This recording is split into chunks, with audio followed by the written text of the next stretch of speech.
Gálatas, capítulo 3. Estamos juntos? A partir do verso 23 diz assim a palavra do Senhor.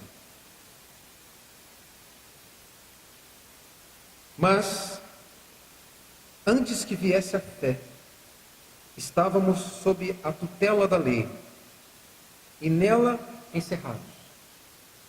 Para essa fé que de futuro haveria de revelar-se, de maneira que a lei nos serviu de aio para nos conduzir a Cristo, a fim de que fôssemos justificados por fé. Mas tendo vindo a fé, já não permanecemos subordinados ao aio, pois todos vós sois filhos de Deus mediante a fé em Cristo Jesus. Porque todos quantos fostes batizados em Cristo, de Cristo vos revestistes. De sorte, não pode haver judeu nem grego, nem escravo, nem liberto, nem homem nem mulher, porque todos vós sois um em Cristo Jesus. E se sois de Cristo, também sois descendentes de Abraão e herdeiros segundo a promessa. Vamos orar mais um instante, para que o Senhor nos conduza através desse texto. Pai, nós somos completamente dependentes do Teu Santo Espírito. A minha oração nesse momento é para que haja neste lugar o direcionamento do Teu Espírito. Que o Senhor faça saltar diante dos nossos olhos a grandeza da Sua Santa Palavra. Que o Senhor nos leve à compreensão das verdades desse texto. Haja neste lugar, ó Deus, a condução do Teu Espírito. Não nos deixe à mercê apenas da reflexão humana, mas nos leva a provar do discernimento, da iluminação do Espírito Santo nessa noite. Fala conosco, Pai, tudo aquilo que o Senhor tem reservado para essa noite, para ser aprendido e apreendido, abraçado por nós, através dessa porção da Escritura. Que não passemos dessa noite, Deus, que não passemos desapercebidos a revelação do Senhor, em nome de Jesus. Amém.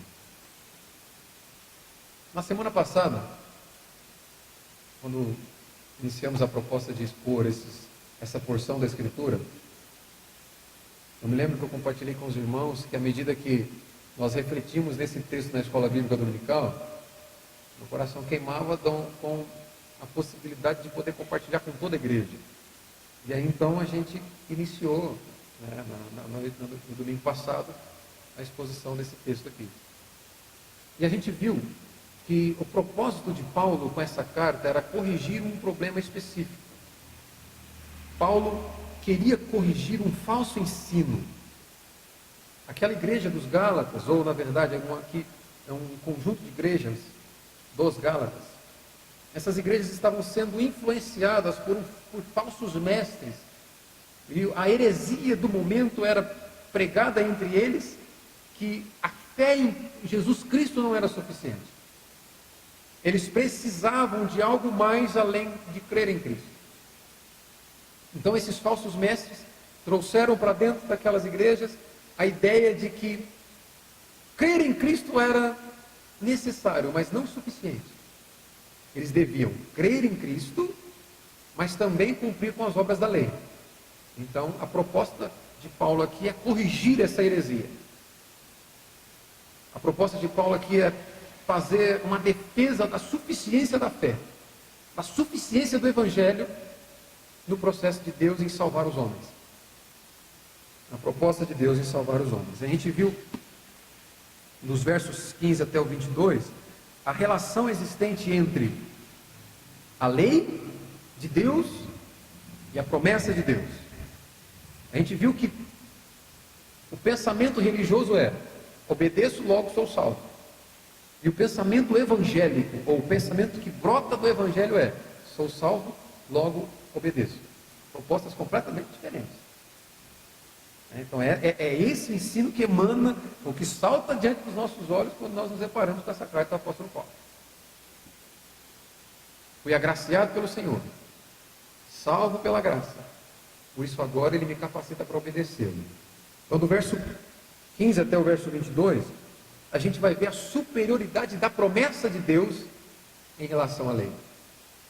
E o pensamento de Paulo é lógico. Ele vai dizer, olha, você quer saber quem é superior? Se a promessa que Deus faz, ou se a lei que Deus dá, ele pergunta, quem veio primeiro? Por isso que ele diz, no verso 17, e digo isto, uma aliança já anteriormente confirmada por Deus, a lei que veio 430 anos depois, não pode abrogar, ela não pode invalidar, anular. Por isso, a promessa é superior.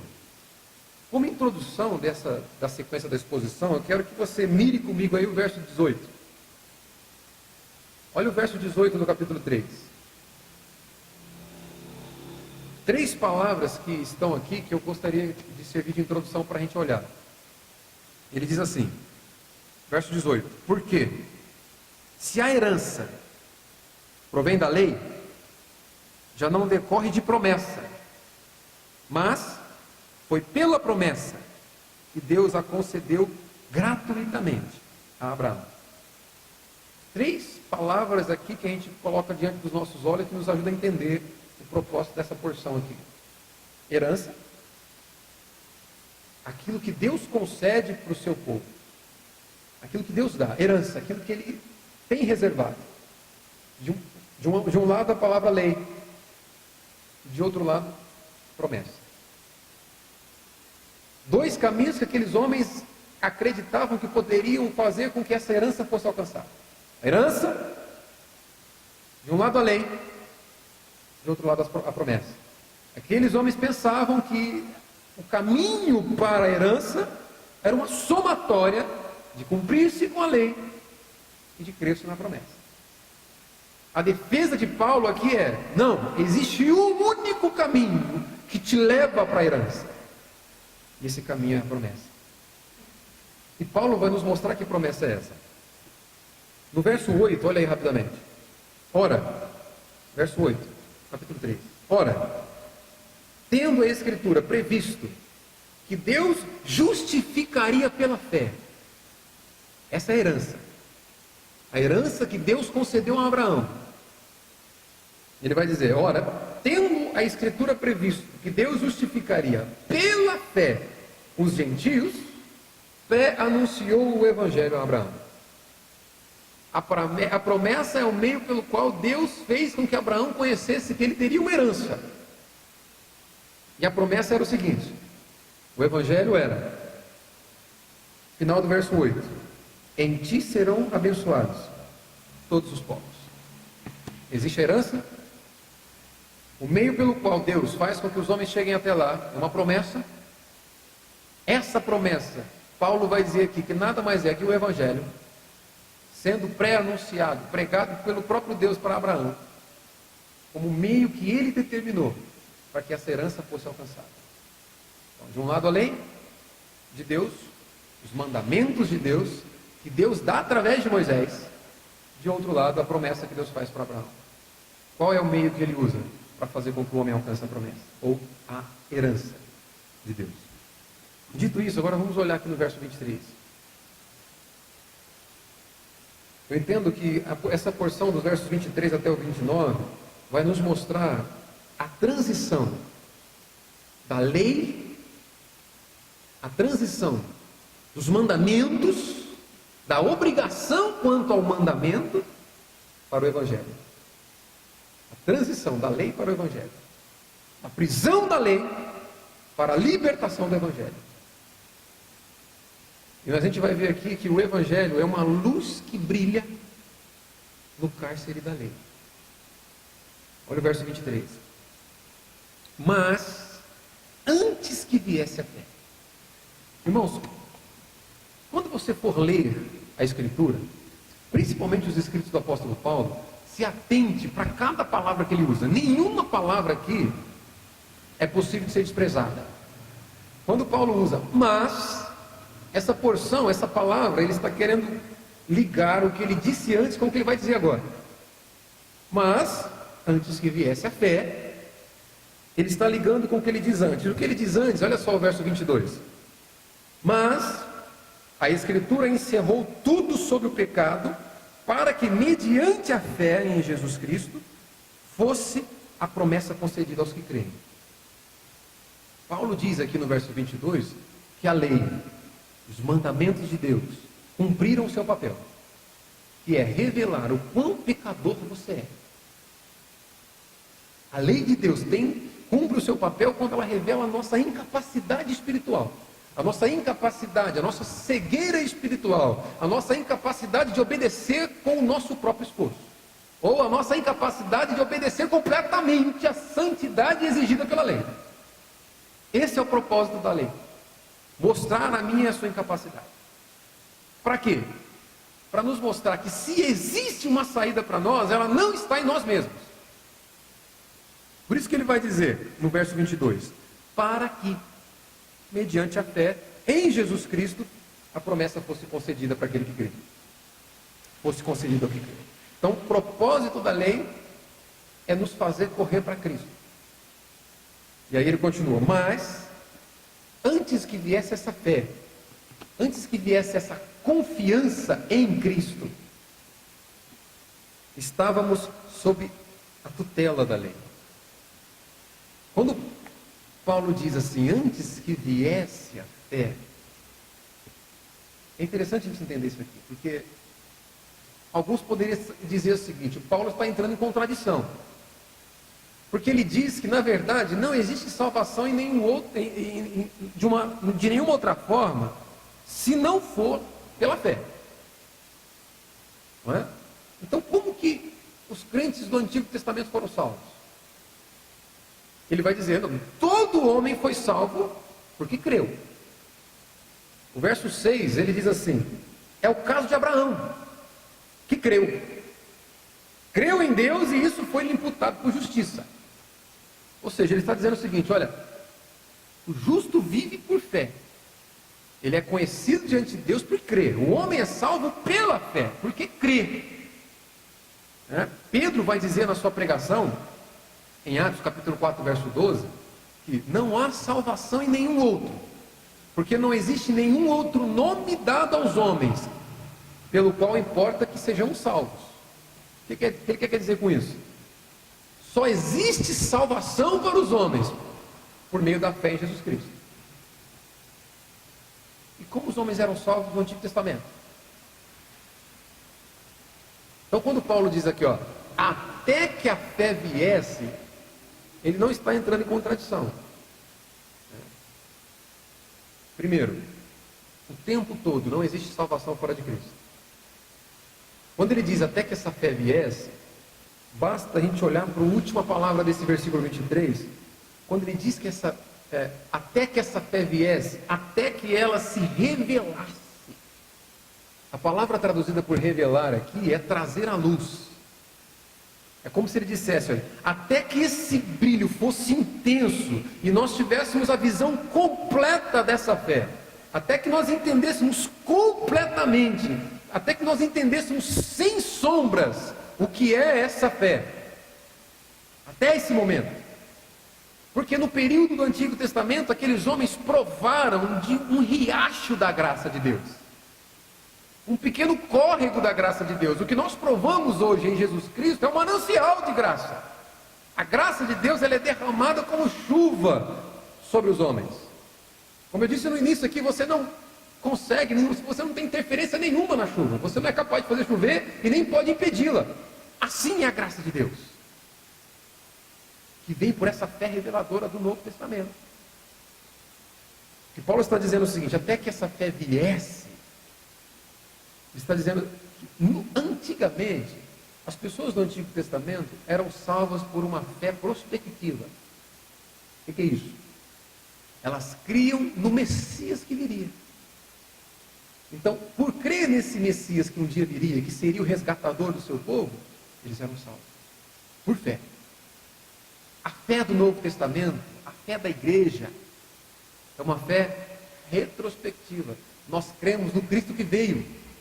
É uma fé no Cristo encarnado, no Jesus Cristo histórico, não apenas prometido. Ele já veio, ele já cumpriu o seu papel, ele é a luz do mundo que agora ilumina a nossa compreensão.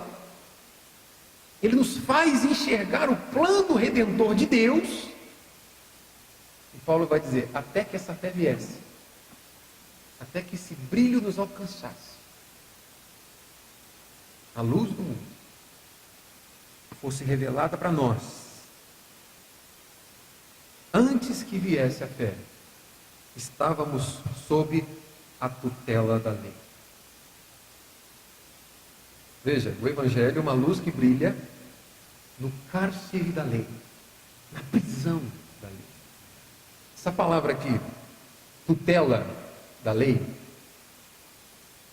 pode ser traduzida assim por vigia, guarda. Antes que viesse essa guarda, essa vigilância da lei, aliás, antes que viesse a fé, perdão, nós estávamos sobre essa vigilância, sobre essa guarda da lei. Uma figura assim, uma imagem para você entender o que ele quer dizer, é como se uma cidade fosse cercada por uma guarda militar. É uma cidade cercada por um exército. Ninguém entra, ninguém sai.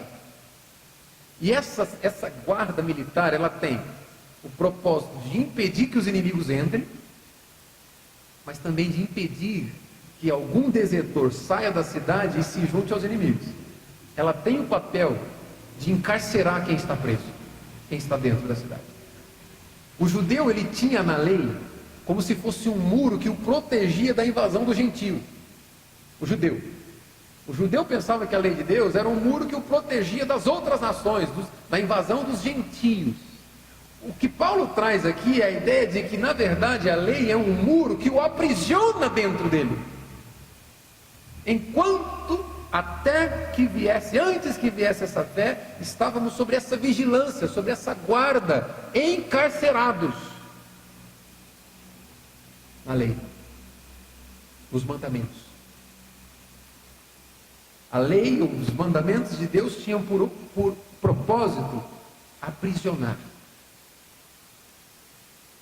o povo, mostrando a sua natureza pecaminosa, como a gente viu aqui na semana passada. Estávamos sob a tutela da lei e nela encerrados, encarcerados, em cadeias, para essa fé que de futuro haveria de se revelar. No verso 24, o apóstolo Paulo diz assim: de maneira que a lei nos serviu de aio para nos conduzir a Cristo, a fim de que fôssemos justificados por fé. Uma aplicação antes aqui nesse verso 23, irmãos. Quando ele diz que antes desse brilho da fé verdadeira, ou esse brilho da fé completa, nós estávamos sujeitos a essa tutela, essa vigilância, essa guarda da lei. O que eu vejo com isso aqui é que se apegar à própria capacidade de obediência, quando o indivíduo se apega à própria capacidade de obediência aos mandamentos, à lei de Deus, para que isso o salve, é na verdade uma revelação de cegueira quanto ao significado do Evangelho. Por isso a expressão que Paulo usa aqui é que essa fé se revelaria, seria trazida à luz. Você confiar na sua capacidade de obedecer para que Deus te aceite, é revelar ignorância quanto ao Evangelho. Falta de revelação quanto ao Evangelho. Por isso que ele vai dizer que o Evangelho nos livra da tentação de confiar na nossa própria capacidade de obedecer.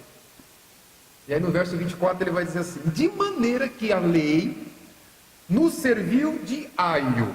A lei nos serviu, esse aqui foi o trabalho da lei, ela trabalhou dessa forma, de aio. O que é esse aio aqui? A palavra traduzida por aio, no grego é paidagogo, que vem pedagogo em português, pedagogia. Esse paidagogo havia inúmeras formas de se definir ou de determinar. Não há uma definição única e exclusiva para a expressão pedagogo. Mas esse pedagogo a qual Paulo usa para dizer que a lei fazia papel de pedagogo, era um escravo que servia uma família. E esse escravo, ele tinha a responsabilidade, a palavra pedagogo, ela é literalmente cuidador de meninos, guardador de meninos. Esse pedagogo, ele tinha a responsabilidade de cuidar dos filhos da família, vigiar, guardar, sondar, e em determinado momento, disciplinar os filhos das famílias que ele servia. Era uma espécie assim, de governanta malvada, sabe? O pedagogo era aquele que ele vigiava o filho, a vida moral do filho, e geralmente eram crianças e jovens, dos 6 aos 16 anos. Eles tinham por responsabilidade ficar vigiando esses jovens. Caso a criança saísse da linha, eles disciplinavam. Paulo vai dizer, a lei nos serviu de pedagogo. E uma outra atribuição para esse pedagogo, para esse escravo, aquele que fosse um pouco mais instruído, que tivesse um pouco mais de formação educacional, ele serviria também para levar as crianças, levar os meninos para a escola, ficava vigiando os meninos, sob a tutela da lei. Esse ai também pode ser traduzido como tutor. Ficava vigiando os meninos. Se os meninos fizessem alguma coisa errada, eles disciplinavam os meninos. Aqueles que tinham um pouco mais de instrução, também servia para dar conhecimentos básicos. O básico educacional para esses meninos. E é tão interessante que o peso dessas governantas malvadas, o peso, a pressão que esses pedagogos exerciam nos meninos eram tão grandes que eles não viam a hora de se tornar adulto. Porque se tornando adulto, passando dos 16 anos, sendo adulto, não preciso mais desse aio cuidando de mim. Não preciso mais desse pedagogo. Então eles não viam a hora de crescer. As crianças não viam a hora de crescer para se ver livre do cuidador. E também, quando esses que tinham um pouco mais de formação, e serviam para dar o básico de formação para as crianças, chegava um momento da vida do jovem que eles entregavam o jovem para um mestre de verdade. Para um mestre que ia instruir esses jovens em alguma educação, em alguma formação mais específica. Agora Paulo vem e diz, a lei nos serviu de pedagogo. O papel da lei é arrebentar você. É te vigiar, é te guardar, é te mostrar, você está errando aqui, você está falhando aqui, você tinha que ter feito aquilo e você não fez, é assim que você tem que viver, não é assim que você precisa viver, é assim que você tem que viver. O papel da lei é te pressionar, é mostrar o seu pecado e a condenação dele, e a sua incapacidade de obedecer a Deus perfeitamente. É uma pressão que ela executa, como esse pedagogo, que é necessário chegar à maturidade para se ver livre dessa pressão. Quando Paulo vai dizer o seguinte, a lei nos serviu de aio ou de pedagogo, ele está dizendo o seguinte, a lei faz parte do jardim da infância da igreja. A transição do evangelho, da lei para o evangelho, é a saída do jardim da infância para uma fé madura.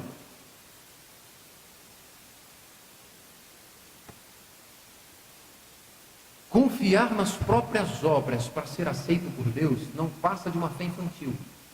É isso que ele está dizendo. Você achar que por obedecer a Deus, por se esforçar para fazer o máximo de obras de acordo com a lei possível, vai fazer com que Deus te aceite, é viver uma fé infantil. É infantilidade. Ou é uma igreja, ou é o jardim da infância da igreja.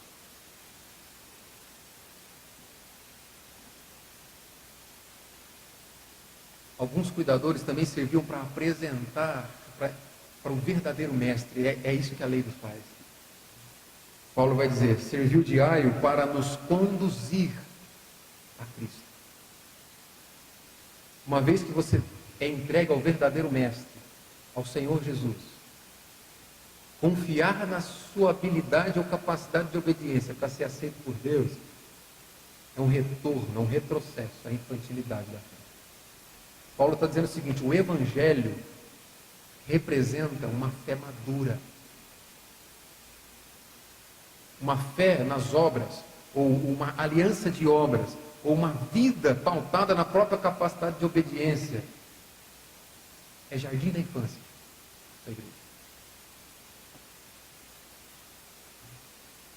Nos serviu de aio para nos conduzir a Cristo, a fim de que fôssemos justificados por fé.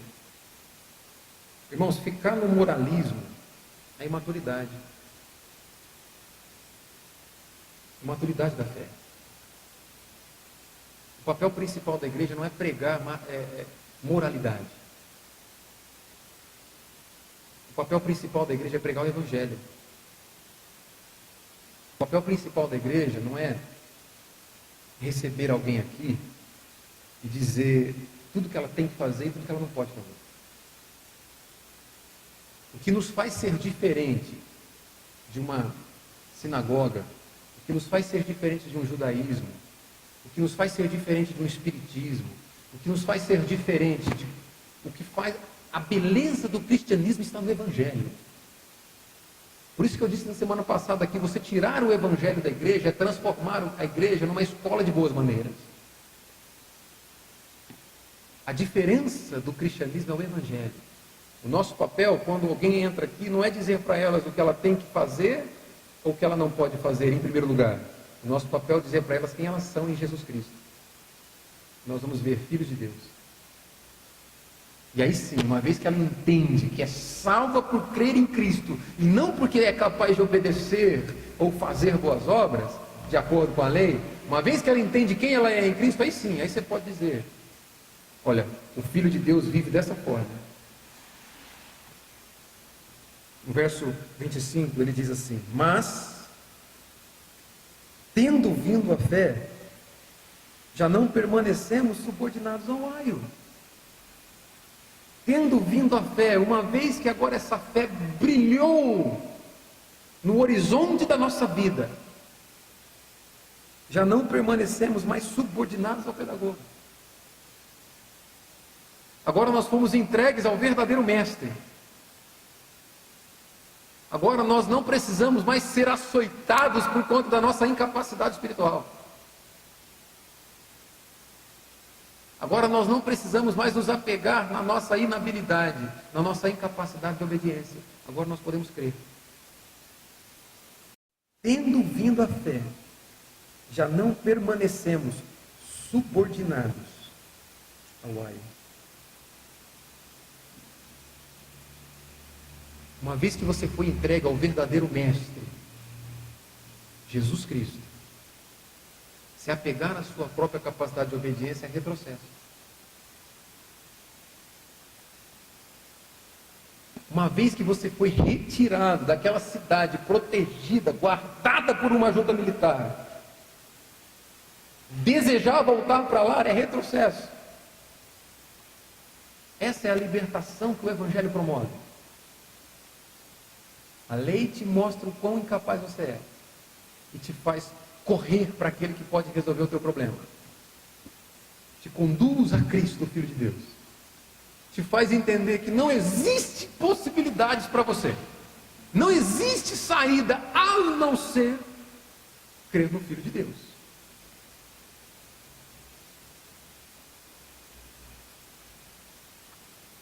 E assim ela cumpre o seu papel.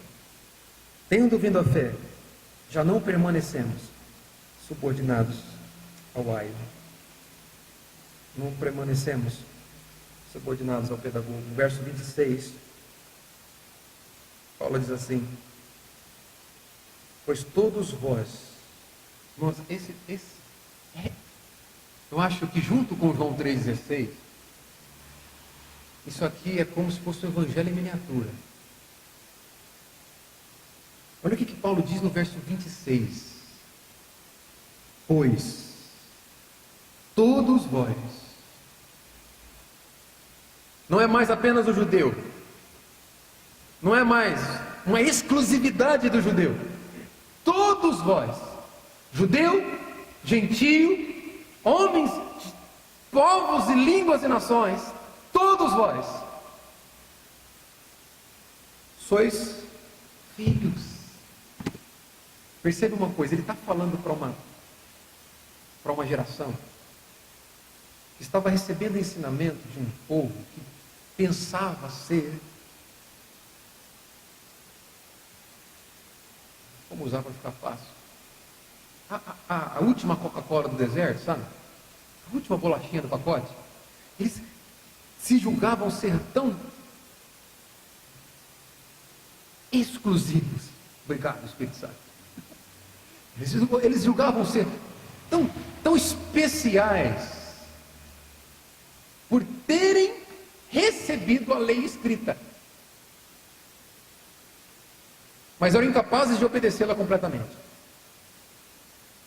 Paulo chega para esses homens, para aquela igreja que foi influenciada pelas ideias desses homens, e dizendo assim: pois todos, nós já não estamos mais subordinados ao aio, pois todos vós, homens de diferentes povos, independentemente se vocês receberam exclusivamente a lei para vocês e são incapazes de cumpri-la, todos vós sois filhos. Irmãos, pensa uma coisa, pensa um pouquinho só na dimensão da existência.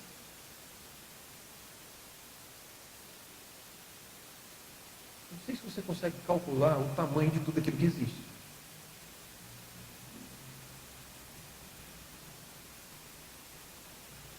O apóstolo Paulo está nos mostrando aqui que Deus escolheu seres tão pequenos, tão falhos, tão insignificantes, para dar para esses seres a posição mais sublime do cosmos. Entende isso? Ele nos coloca pó, ele pega pó e coloca na condição de filho de Deus. Eu não sei se isso não queima teu coração. Pois todos vós sois filhos de Deus. Como? Pergunta para Paulo comigo assim: como é que eu faço? Então eu não preciso guardar o dia santo, porque a lei diz que eu tenho que guardar um dia santo. Tem um dia mais importante do que os outros. Então, se eu conseguir guardar esse dia santo, eu vou ser aceito para Deus. Será que é assim?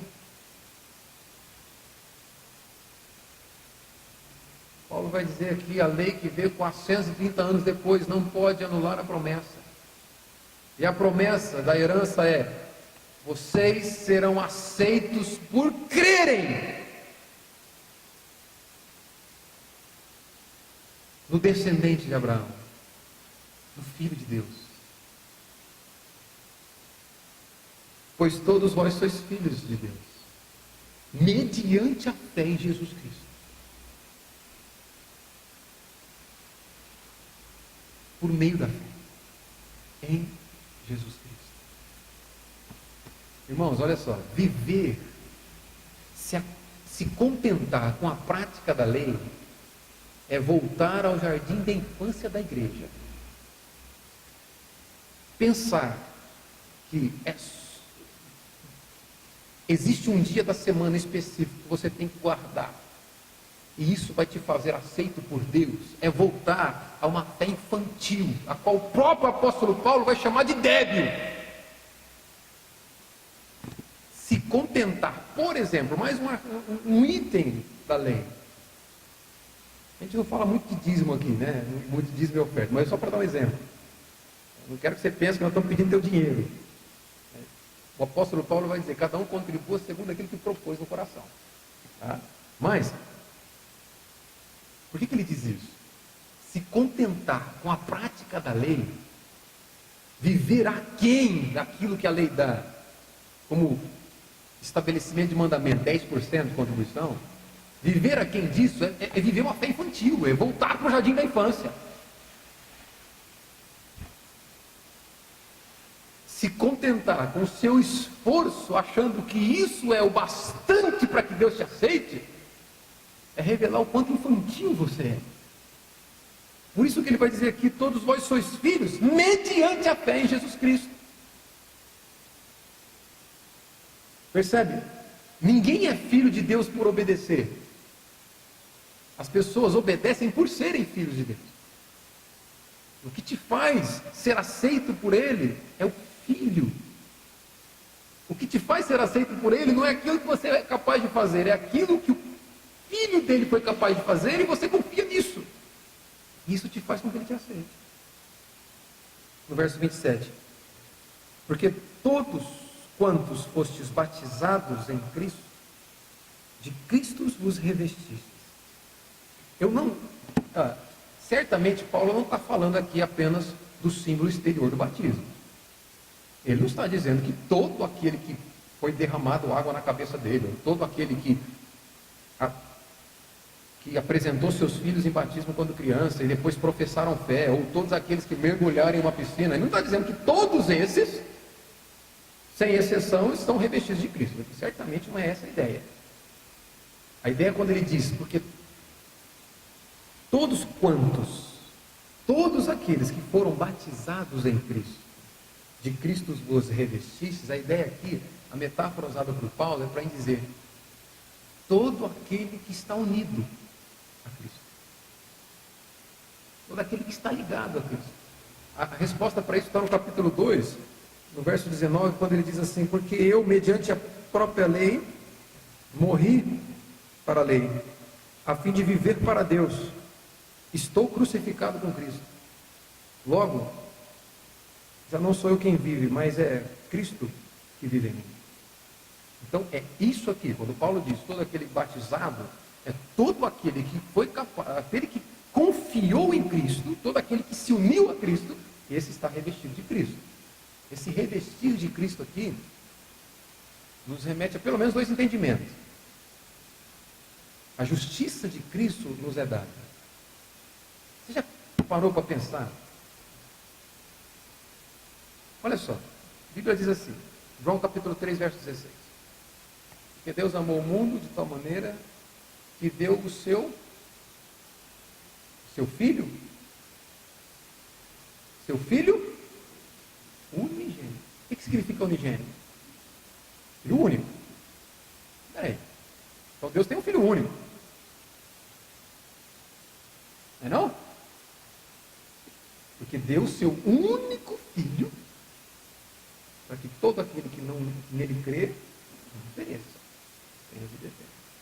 Esse revestir de Cristo aqui, na verdade, irmãos, no primeiro momento, pela fé, é isso que Paulo está dizendo, mediante a fé em Cristo, você unindo a Cristo, a expressão que ele usa é interessante, porque ele diz revestir de Cristo, uma vez que agora você está em Cristo, e Deus tem um unigênito, você estando em Cristo, você é filho, você é promovido ao status de filho de Deus, quando você se une ao Filho de Deus.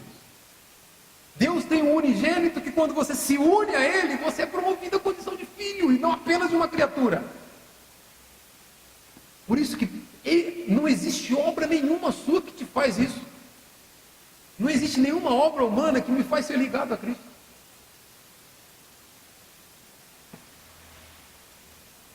Quando eu creio, quando eu confio no sacrifício dele, na obra dele, no mérito dele, eu me uno a ele. É isso que Paulo está dizendo.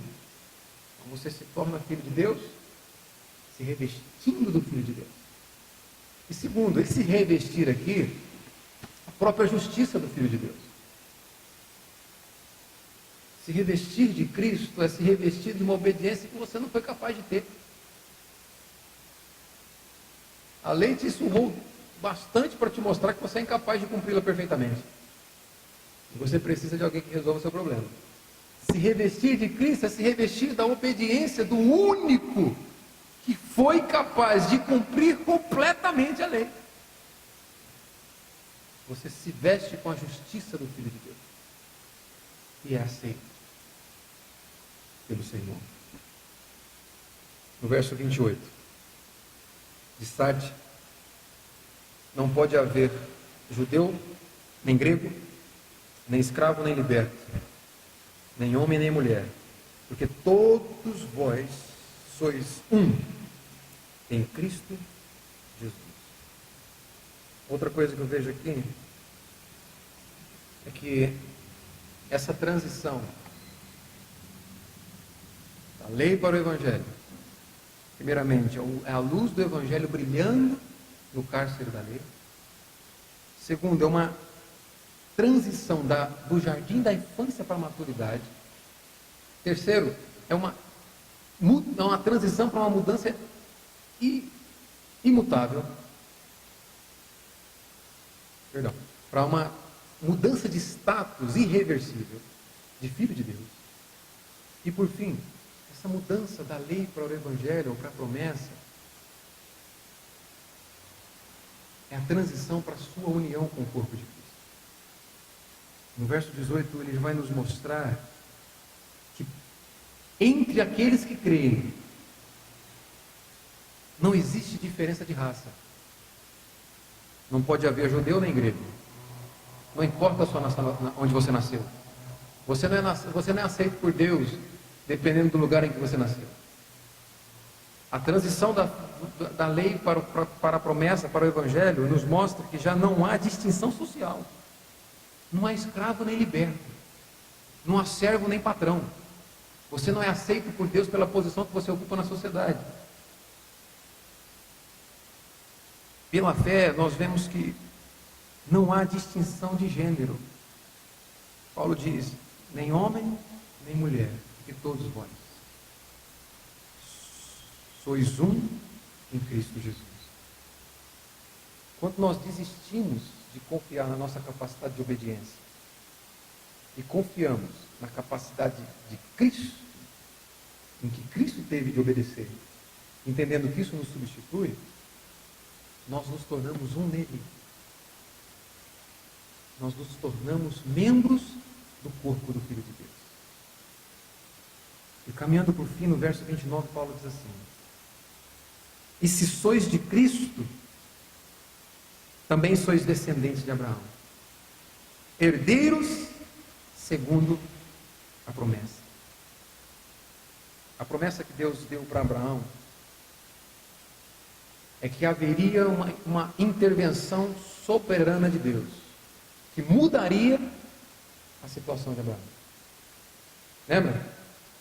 Foi feita uma promessa de uma herança para Abraão, uma herança de uma descendência, uma herança de uma aceitação pela fé,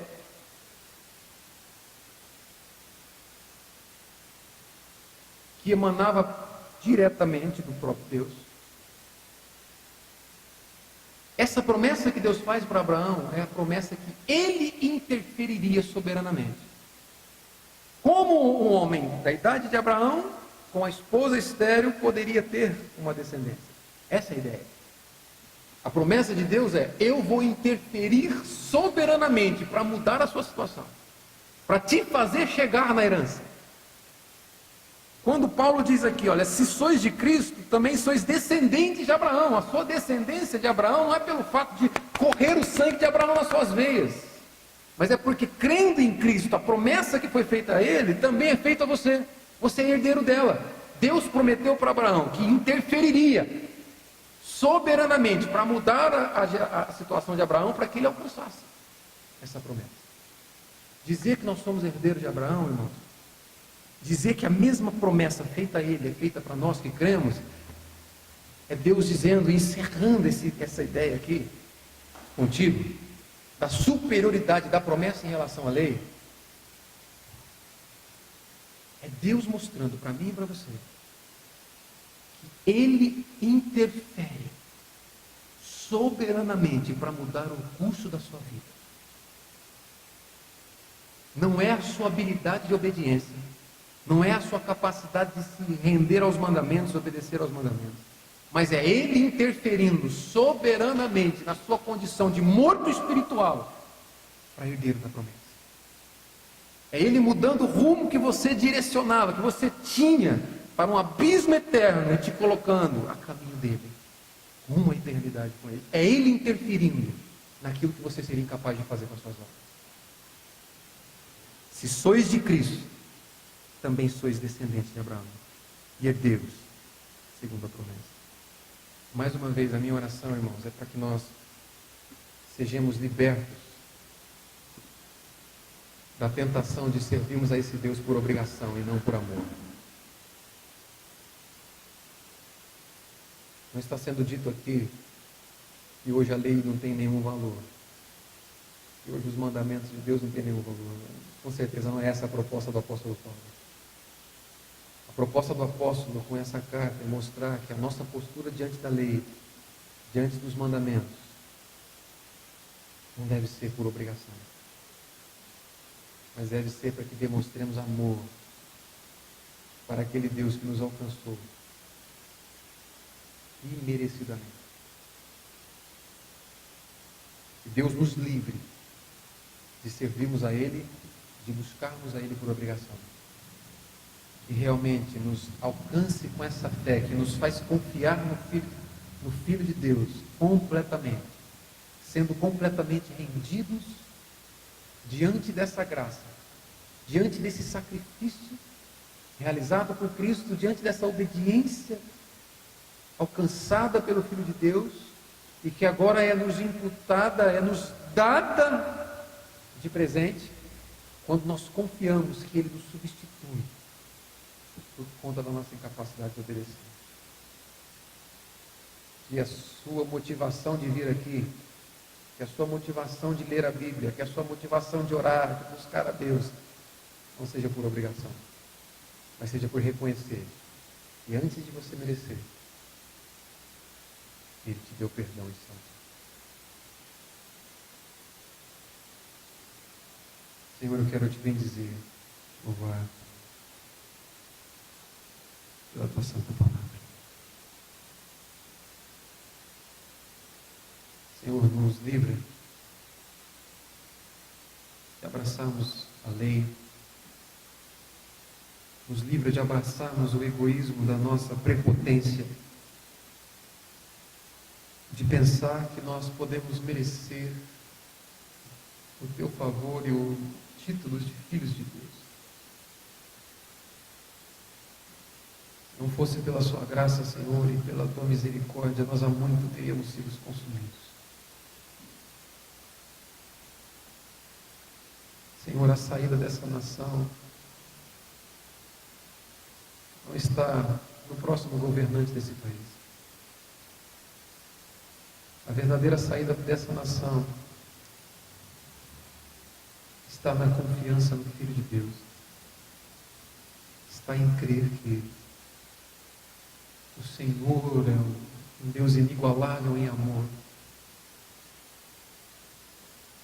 Pai, que a sua igreja assuma a responsabilidade de promover a glória do teu Filho, mediante a pregação dessa verdade. Leva-nos a compreender, Senhor, que as nossas obras são como trapos de imundície diante do Senhor. Pois a tua palavra diz que aquele que quebra uma vírgula da lei, quebra toda a lei. Por isso, não é a nossa obediência aos mandamentos que nos faz aceitos. Nós jamais seremos considerados justos diante de Ti por aquilo que fazemos. Mas a tua palavra, Senhor, nos dá um escape. A tua palavra nos revela o caminho. Quando ela nos mostra a nossa incapacidade, a nossa inabilidade e a pecaminosidade da nossa natureza, ela também nos revela que o Senhor providenciou o Cordeiro Santo que tira o pecado do mundo.